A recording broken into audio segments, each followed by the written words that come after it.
बिस्मिल्लाहिर्रहमानिर्रहीम। Welcome to home cooking secrets. कैसे हैं आप सब? आई होप कि सब खैरियत से होंगे, मज़े में होंगे। आज हमारे किचन में बन रही हैं बिल्कुल रेस्टोरेंट स्टाइल, बहुत ही टेस्टी और बहुत ही आसानी से बन जाने वाली पिज़्ज़ा फ्राइज़। इनको बनाने के लिए सबसे पहले यहाँ पर मैंने चिकन लिया है बोनलेस। इसका मैंने अगर वज़न में देखें तो ये तकरीबन 250 ग्राम्स होगा। और एक ब्रेस्ट पीस लिया है, इसको दरमियान से मैंने 2-3 हिस्सों में तकसीम कर लिया है ताकि ये थोड़ा बारीक हो जाए। और इसको मैरिनेट कर रही हूँ। मैरिनेट करने के लिए 2 टेबल स्पून यहाँ पर मैंने योगर्ट लिया है, दही, और इसके साथ ही मैं इसमें डाल दूँगी 2 टेबल स्पून टिक्का मसाला। कोई सी भी ब्रांड का आप यूज़ कर सकते हैं। इसके बाद इसमें ऐड कर दिया है मैंने यहाँ पर लेमन जूस 2 टेबल स्पून, और हाफ़ टी स्पून मैंने इसमें लहसुन का पाउडर शामिल किया है। आपके पास अगर पाउडर ना हो तो आप 2 जवे लहसुन के पीस कर वो शामिल कर सकते हैं। और इसको मैरिनेट कर दिया है। मैरिनेट करने के बाद इसको हम कुक कर लेंगे। कुक करने के लिए 2 टेबल स्पून कुकिंग ऑयल को एक पैन में डाला है, सिर्फ हमने ग्रीस किया है इसे। और इसको जैसे ये गर्म होता है तो जो पीस हमने मैरिनेट किए हैं उनको हम इसमें रख देंगे, और जो मसाला हमारा बाउल में बच गया है वो भी इस पर लगा देंगे। और इसको ढक कर हम पहले एक साइड से 5 मिनट के लिए पका लेंगे ताकि ये अच्छे से पक भी जाए और चिकन जो है वो अपने ही पानी में गल भी जाए। जब 5 मिनट पूरे हो गए तो हमने इसको इस तरह से इसकी साइड चेंज कर दी है ताकि दूसरी साइड से भी अच्छे से कुक हो जाए। टोटल हमने इसको 10 मिनट पकाया है, और 10 मिनट के बाद यहाँ पर ये अच्छे से कुक हो चुका है। ये देखें, ये गल चुका है। और अब हमने सिर्फ इसमें जो थोड़ा सा पानी है उसको खुश्क करना है, और थोड़ा सा हम इसके ऊपर, ताकि कलर भी आ जाए, हम इसको इसी तरह से खुला रख कर पकाएंगे। 2 से 3 मिनट से हाई फ्लेम पे जब हमने इसे पकाया है तो ये पानी बिल्कुल खुश्क हो गया है, और चिकन भी जो है वो हमारा हल्का हल्का सा ब्राउन हो गया है। इसको निकाल कर हमने रेशा कर लिया है।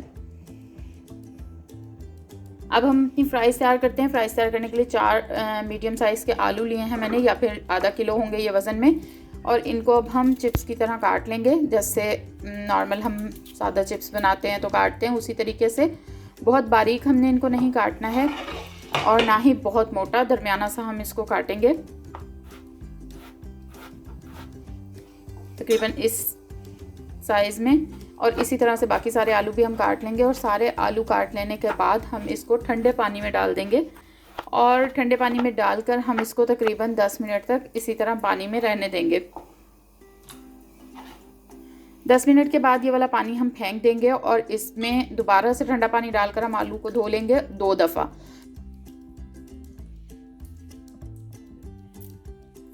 2 दफ़ा पानी से अच्छी तरह धो लेने के बाद इसको अब हम किचन टॉवल या फिर किसी भी कॉटन के कपड़े के ऊपर इस तरह से फैला देंगे, ताकि जो आलू हैं हमारे उसके अंदर से एक्स्ट्रा पानी जो है वो निकल जाए और वो खुश्क हो जाए।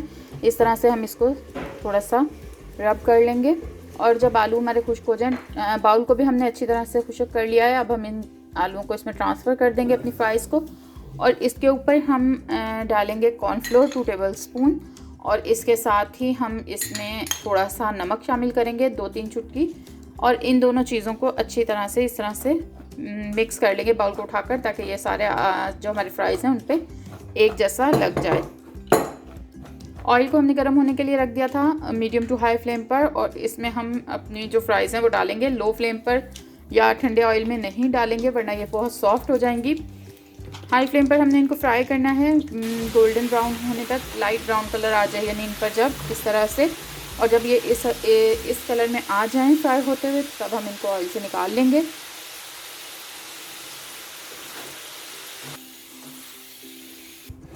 निकाल लेने के बाद इसके ऊपर half tea spoon chaat masala डाला है मैंने, और इसको इस तरह से अब हम मिक्स कर लेंगे। आवाज़ से आपको अंदाज़ा हो रहा होगा कि फ्राइज़ जो हैं वो हमारी बिल्कुल क्रिस्पी तैयार हुई हैं, बिल्कुल भी सॉफ्ट नहीं हैं। बहुत ही आसान है इनको इस तरह से बनाना।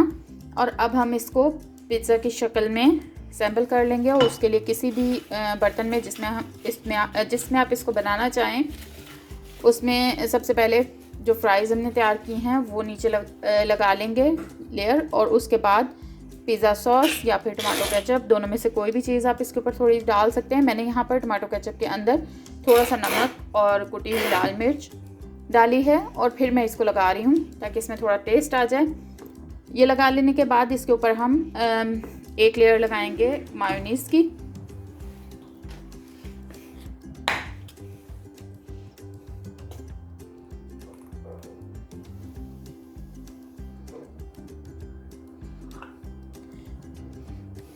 मायोनीज़ की लेयर लगा लेने के बाद इसके ऊपर हम थोड़ी सी चीज़ डाल देंगे, बिल्कुल थोड़ी सी अभी मैं यहाँ पर डालूँगी, ताकि जो हमारी चिप्स की और चिकन की लेयर है वो अलग अलग रहे।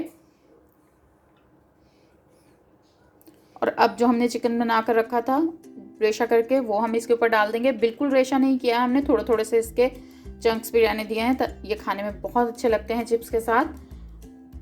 और इसके ऊपर थोड़ी सी केचप और थोड़ा सा मायोनीज़ हम दोबारा से डालेंगे, और उसके बाद लास्ट में हम इसके ऊपर लेयर लगा देंगे चीज़ की। जितनी भी आपको पसंद हो आप डाल सकते हैं। पिज़्ज़ा फ्राइज़ हैं तो चीज़ तो लाजमी डलेगी। मैंने यहाँ पर मोज़रेला चीज़ इस्तेमाल की है। आपके पास जोन सी भी चीज़ हो या जिसका भी फ्लेवर आपको ज़्यादा पसंद हो आप वो इस पर डाल सकते हैं। गार्निशिंग के लिए थोड़े से ऑलिव्स, और इसके साथ मैंने थोड़ी सी जलापिनो डाली है इसके ऊपर।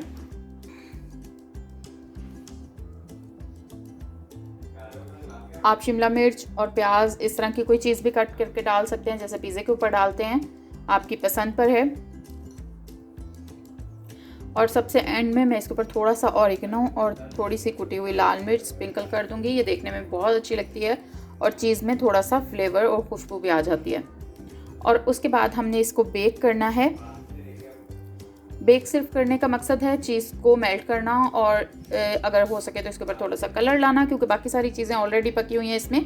तो इसके लिए हम इसको प्री हीटेड ओवन में 180 डिग्री पर 10 मिनट के लिए बेक कर लेंगे। और अगर ओवन नहीं है तो आप इसको माइक्रोवेव में 2 मिनट के लिए रखेंगे, तो ये चीज़ जो है वो मेल्ट हो जाएगी। बहुत अच्छी सी हमारी पिज़्ज़ा फ्राइज़ तैयार हो जाएंगी।